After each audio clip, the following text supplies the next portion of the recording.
Kendati kerajinan batik tumbuh dan berkembang di Solo dan Yogyakarta, tetapi sebutan kota batik justru melekat pada Pekalongan. Tak ada catatan resmi mengenai kapan batik Pekalongan mulai dikenal.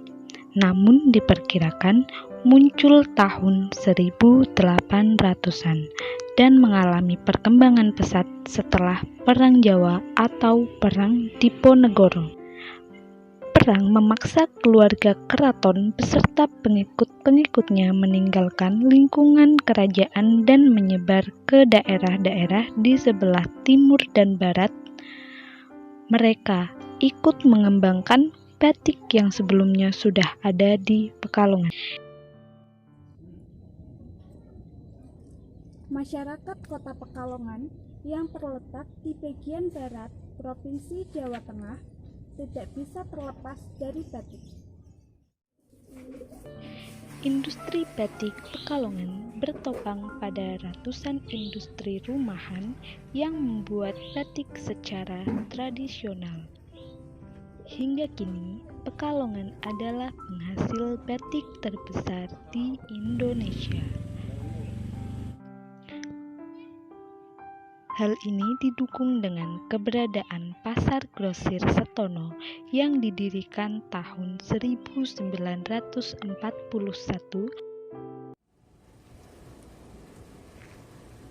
Mereka hidup dari batik yang sebagian besar dikerjakan di rumah-rumah penduduk. Salah satu tokoh inspiratif yang menggeluti bidang batik di Pekalongan yaitu Bapak Hasan. Bapak Hasan memilih batik sebagai sumber bisnisnya karena Pekalongan merupakan sentra batik dan hampir semua menggeluti bisnis batik serta mudah untuk mencari pegawai dalam pengembangan bisnisnya. Awal mula Bapak Hasan merintis bisnis batiknya diawali oleh ketidaksengajaan yang berawal dari menjahit dan kemudian sampai memiliki karyawan.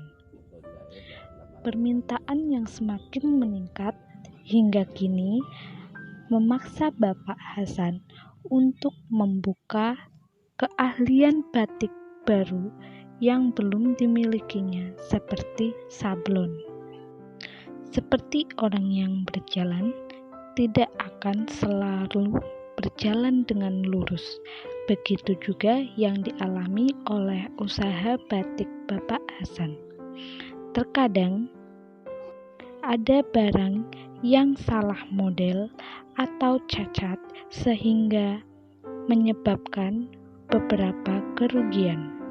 Ditambah penjualan di masa pandemi memang terus berkurang, tetapi masih bisa untuk bertahan dan tidak sampai untuk gulung tikar.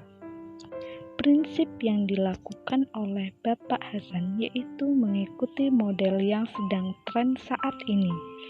Menurut beliau, kunci suksesnya yaitu bagaimana cara agar pintar mengatur keuangan, karena pembayaran gaji karyawan harus tetap dibayarkan meskipun penjualan batik sedang menurun.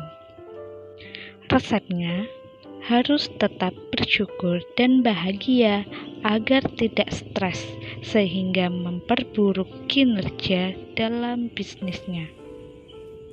Bisa diceritakan bagaimana awal mula Bapak merintis usaha batik ini? Iya, kalau asal mula itu sedikit tadi nggak sengaja sih ya. Asal mulanya kan dari menjahit, bawa potongan-potongan. Lama-lama semakin banyak. Akhirnya nyari teman untuk jahit. Lama-lama kan meningkat. Untuk yang itu saya dari asal mulanya itu nggak ada kesengajaan.